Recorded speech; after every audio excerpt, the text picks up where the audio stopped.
Whatever she thinks is credible, she should release. Comments that President Trump made a short time ago, just a few months ago on the South Lawn. He said that he would support you releasing additional credible evidence from the Epstein investigation. Is that something that you are open to doing? Let me He said take this that. just a few months ago. Let me take that first. This today is about fentanyl. This is about a wall of people right outside this room who have died from, I appreciate your question, but this today is about fentanyl overdoses throughout our country and people who have lost loved ones to fentanyl. That's the message that we're here to send today. Nothing about Epstein. I'm not going to talk about Epstein. Huh?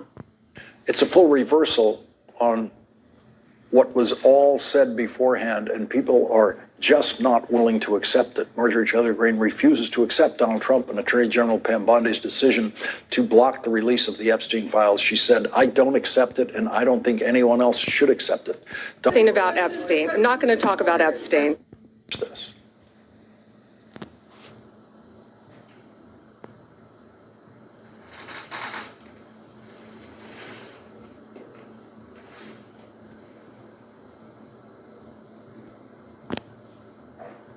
Look at Sleepy Joe.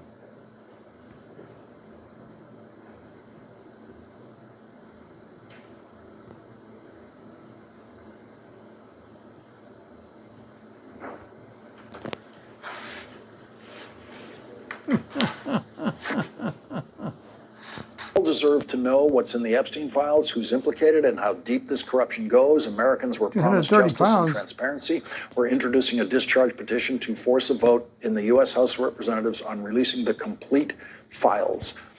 Donald Trump has seen more disloyalty from Republicans and Republican commentators in the last week over the Epstein files than he has ever seen over any issue since his first inauguration as president. And on this issue, and only this issue, for the first time, there are millions of Trump voters who agree with every word House Democratic leader Hakeem Jeffries said about this today.